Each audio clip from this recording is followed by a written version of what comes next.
मैं Vinod Kothari, lecturer government polytechnic college Udaipur.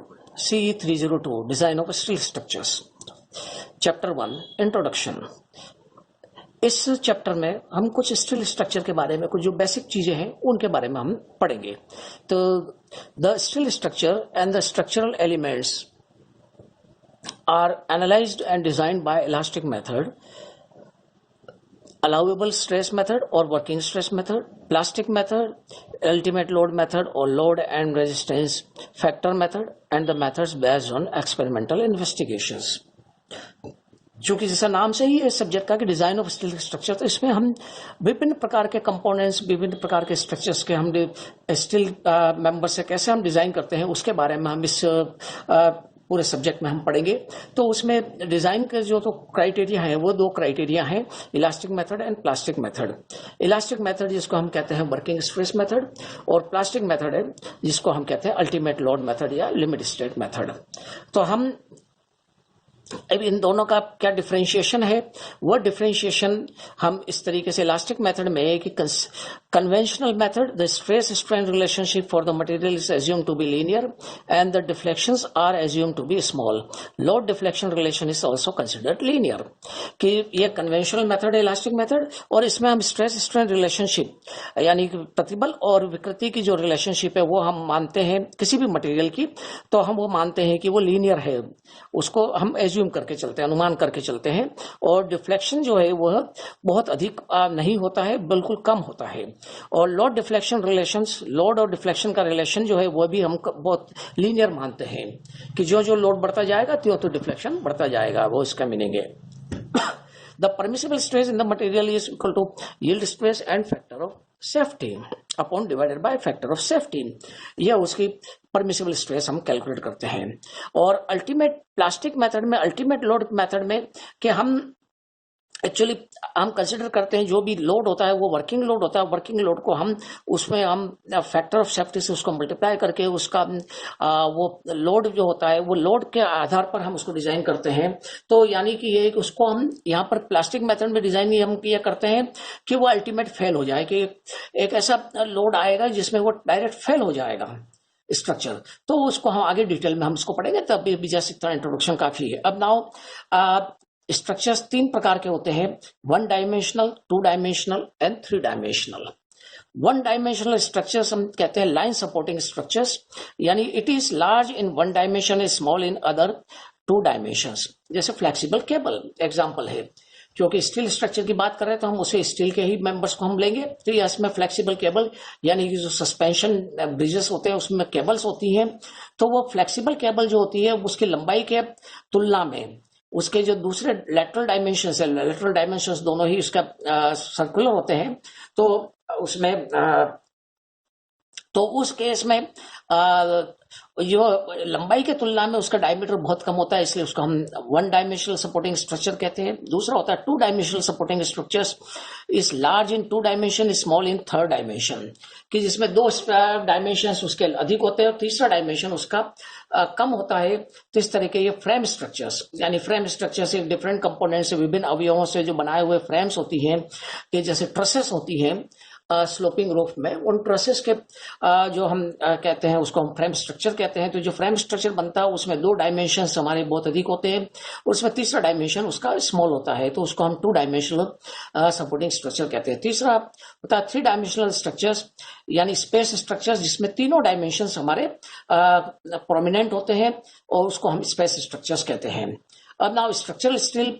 अब structural steel क्या होता है? स्ट्रक्चरल स्टील एक्चुअली अलॉय होता है स्टील और कार्बन का, जिसमें कार्बन की मात्राएं वेरी करती है, और उस कार्बन की वेरिंग क्वांटिटी के आधार पर ही स्टील को हम कैटेगराइज करते हैं। So यहाँ structural steel is an alloy of steel and carbon, small percentage and other elements in varying percentage. The strength, hardness and brittleness increase and ductility decreases with the increase of percentage of carbon. कि यदि steel में carbon का percentage बढ़ता है तो उस steel की ductility कम होती है और स्ट्रेंथ, हार्डनेस और ब्रिटलनेस उसकी बढ़ जाती है। तो अब हमें किस स्ट्रक्चर में कौन सी क्वालिटी का स्टील चाहिए, वह हम उसके आधार पर हम उस परसेंटेज ऑफ कार्बन के आधार पर स्टील को चूज करते हैं। अब जैसे जनरल जो हम काम में लेते हैं जो स्टील, वह होता है हमारा mild steel, medium carbon steel and low alloy steel, generally हम काम में लेते हैं एज ए स्ट्रक्चरल स्टील। अब यहां पर हम माइल्ड स्टील को जैसे हम कैसे हम दर्शाते हैं, तो mild steel IS 226 1975 Indian standard ने प्रत्येक वस्तु के लिए, प्रत्येक चीज के लिए अपने स्टैंडर्ड्स फिक्स किए हैं ताकि उसमें यूनिफॉर्मिटी रहे उसके मैन्युफैक्चरिंग में, और उसमें एक ही क्वालिटी हमको मिले। कि मैन्युफैक्चरर चाहे एक से अधिक हो सकते हो, लेकिन उन सब जगहों पर सभी पर ही हमको उसकी क्वालिटी एक समान मिले। तो यहाँ पर ये 226 जो डिफाइन कर रहा है वो उस स्पेसिफिकेशंस का नंबर है, उसके माइल्ड स्टील के लिए जो इंडियन स्टैंडर्ड ने स्पेसिफिकेशंस दिए उसका नंबर है, और 1975 उसका ईयर ऑफ इम्प्लीमेंटेशन है कि इस 1975 में यह कोड इंट्रोड्यूस किया गया। इसमें mild steel is designated as ST44S suitable for static, dynamic and repeated cycles of loading, कि यह जो स्टील है वह हमारा सुटेबल होता है स्टैटिक लोड के लिए या डायनामिक लोड के लिए, और रिपीटेड साइकिल्स ऑफ लोडिंग हो रहा है कि कभी वो चेंज हो रहा है तो उसमें इस तरीके से, तो वहां पर ये ST44S। लेकिन नॉर्मली अब उसका केमिकल कंपोजिशन के आधार पर हम इसको डिफाइन करते हैं। केमिकल कंपोजिशन में कार्बन यदि उसकी थिकनेस और या डायमीटर 20 mm से कम है तो उसमें 0.23% मैक्सिमम होता है कार्बन। यदि 20 mm से अधिक है तो उस केस में 0.25% कार्बन होता है, 0.055 सल्फर होता है, 0.055 फॉस्फोरस होता है परसेंट। तो ये इस तरीके से एक माइल्ड स्टील की एक ये स्पेसिफिकेशंस हो गए हैं। दूसरा होता है 1977 1975 steel of untested quality not suitable for welding and for structure subjected to high seismic forces may not be design by plastic theory, कि यदि मान लो कोई स्टील जो कि कंफर्म कर रहा है IS 1977 1975 को, तो उसमें वह हमारे लिए वेल्डिंग के लिए सुटेबल नहीं होगा, और जहां पर हाई सिस्मिक फोर्सेस आते हैं वहां पर भी सुटेबल नहीं होगा, और प्लास्टिक थ्योरी के आधार पर इसको डिजाइन नहीं किया जा सकता है। तो यह हमको एक जस्ट जानकारी के लिए यह कोड हमको प्रोवाइड करता है स्पेसिफिकेशंस।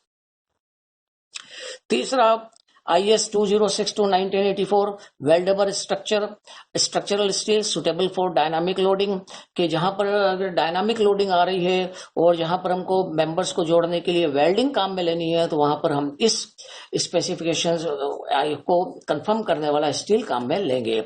अब सेकंड माइल्ड स्टील के बाद हाई टेंसाइल स्टील होता है। हाई टेंसाइल स्टील के स्पेसिफिकेशंस हमारे को IS 961 1975 में मिलते हैं। इसमें ये दो प्रकार के स्ट्रक्चरल मेंबर्स हम काम में लेते हैं, ST58HT एंड ST55HTW। अब ST58HT का मतलब है used in structures where fabrication is not done with welding, और ST55HTW used in structures where fabrication is done with welding, कि जहां पर यदि अगर वेल्डिंग काम में लेनी है तो हम ST55HTW काम में लेंगे, जहां पर वेल्डिंग नहीं करनी है उसको बोल्ट से जोड़ना है तो वहां पर हम 58HT काम में लेंगे। और 58HT और 55HTW में केवल यह है कि कार्बन के परसेंटेज के आधार पर इसको हम दो कैटेगरी में डिवाइड करते हैं, कि जो ST58HT है उसमें कार्बन की मात्रा 0.27% मैक्सिमम होती है, और ST55HTW में मैक्सिमम कार्बन की मात्रा 0.2% होती है, 0.20% होती है, और सल्फर और फॉस्फोरस दोनों में समान होता है, 0.055 ये होता है। इस तरीके से ये इसको हम हाई टेंसाइल स्टील को डिफाइन करते हैं। फिर the tensile strength, yield strength, ductility, weldability are the properties which depend on the chemical composition. जो स्टील की जो मेजर जो हम उसकी प्रॉपर्टीज या उसकी हम क्वालिटी को हम डिफाइन करते हैं या प्रॉपर्टी को हम डिफाइन करते हैं, उसकी strength, tensile strength, yield strength, ductility और weldability. Tensile and yield properties increased by using increasing content of carbon and manganese, कि यदि हमको यील्ड प्रॉपर्टीज को इंक्रीज करना है तो हमको वो स्टील चाहिए जिसमें कार्बन और मैग्नीज की मात्रा अधिक है।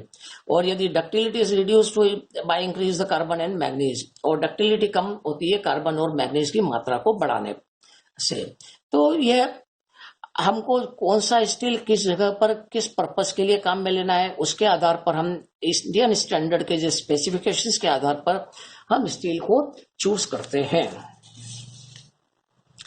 अब नेक्स्ट कि स्टील मेंबर्स जनरली हम यहाँ पर जो कंपेयर कर रहे हैं, क्योंकि हम ये जानते हैं क्योंकि being a civil engineering students, दो प्रकार के स्ट्रक्चर्स हम मटेरियल को हम जनरली, जैसे क्योंकि जनरली जो कंपोनेंट्स होते हैं स्ट्रक्चर में बिल्डिंग में, बीम्स, कॉलम्स, लिंटल्स, और यह हमारे मेजर कंपोनेंट्स होते हैं बिल्डिंग के, और उसमें वो या तो हम आरसीसी से उसको बनाए जाते हैं या स्टील को हम काम में ले सकते हैं।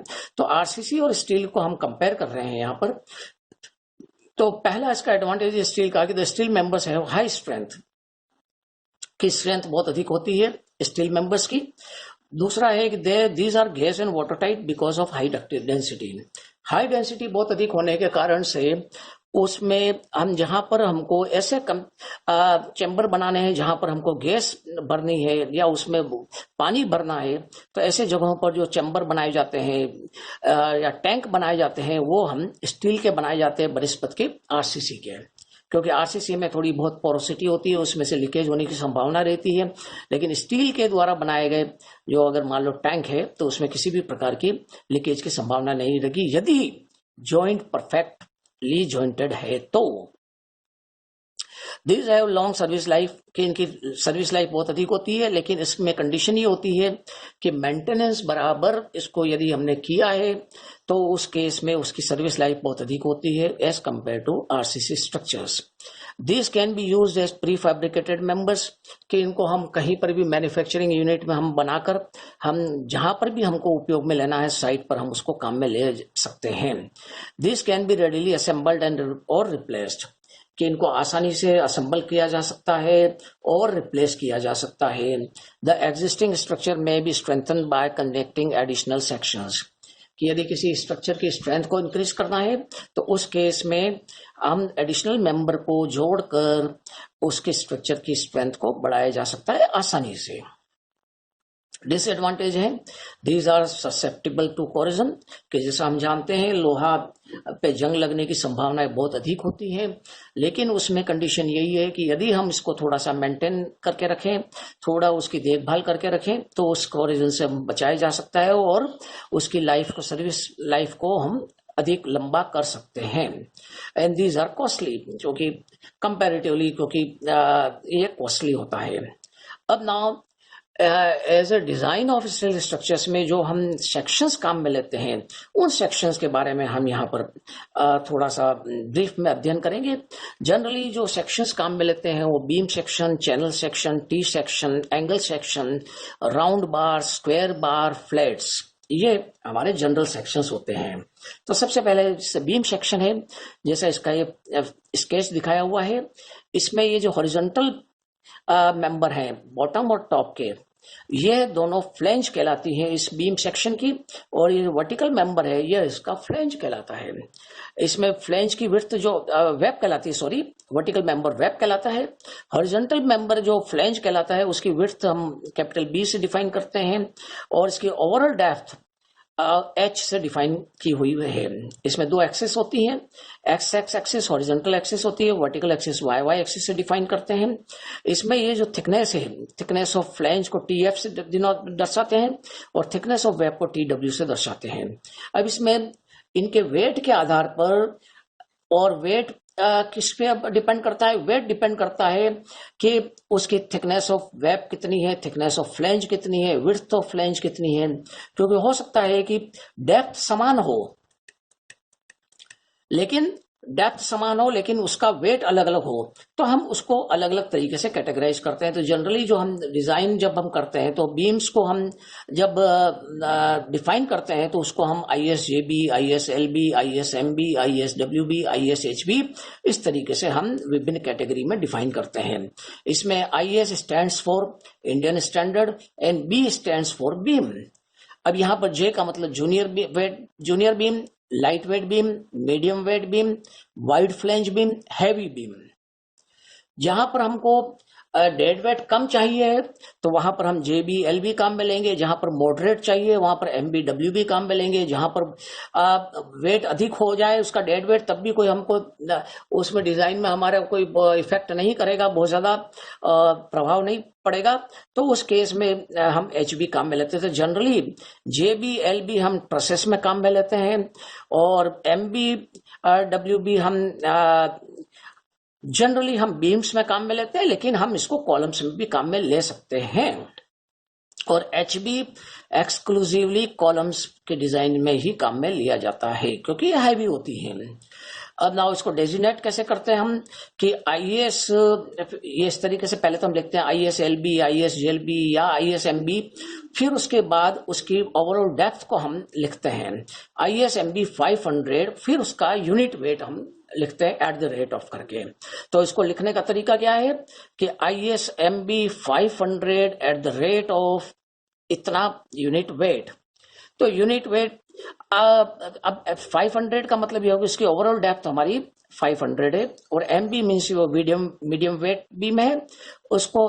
फिर हम इसमें इसकी जो दूसरी प्रॉपर्टीज हैं जैसे thickness of web, thickness of flange, width of flange और अलग अलग दूसरी इसका मोमेंट ऑफ इनर्शिया एक्सिस के अलोंग, YY एक्सिस के अलोंग, इसका CG का डिस्टेंस, ये सब स्टील टेबल एक होती है जिसमें बुक होती है स्टील टेबल जिसमें विभिन्न इन रोल्ड स्टील सेक्शंस के प्रॉपर्टीज को हम उसमें मिलती है हमको और वैसे से उसी से ही हम कैलकुलेशंस को काम में लेते हैं उसकी हेल्प के सहायता से।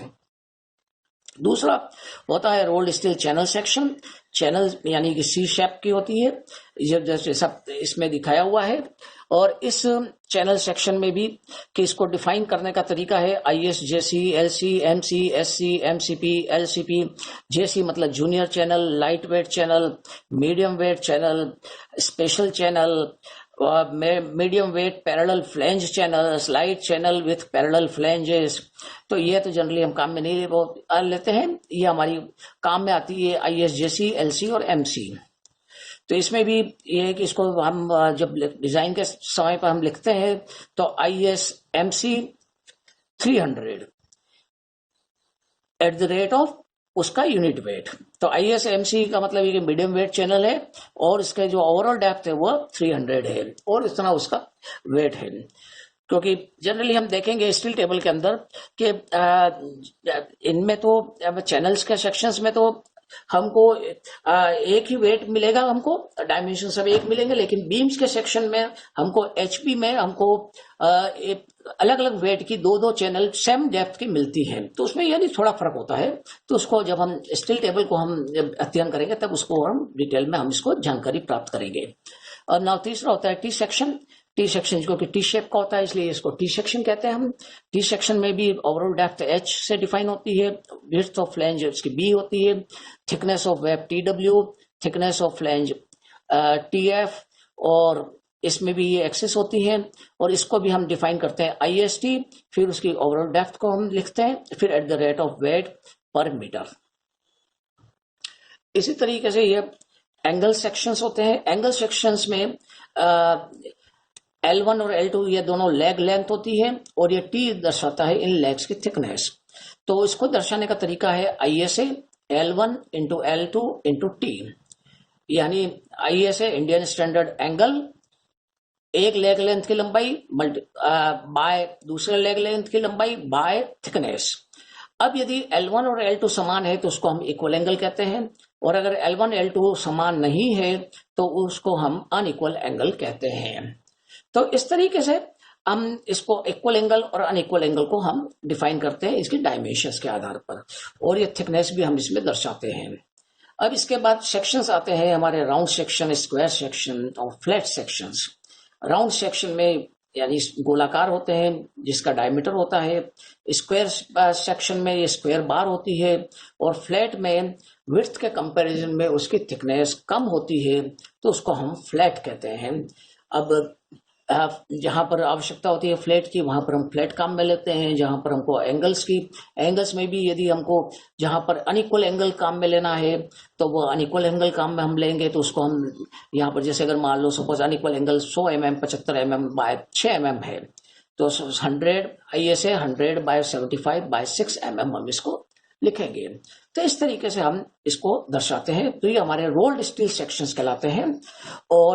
और इन रोल्ड स्टील सेक्शंस के कारण से हम बिल्टअप सेक्शंस भी बनाते हैं, और कि यानी कि दो रोल्ड स्टील सेक्शंस को हम जोड़ दें, दो या दो से अधिक मेंबर्स को, तो हमारा वो बिल्टअप सेक्शंस हो जाते हैं।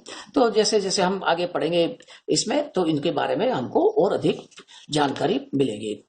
तो आज इतना काफी। Thank you very much.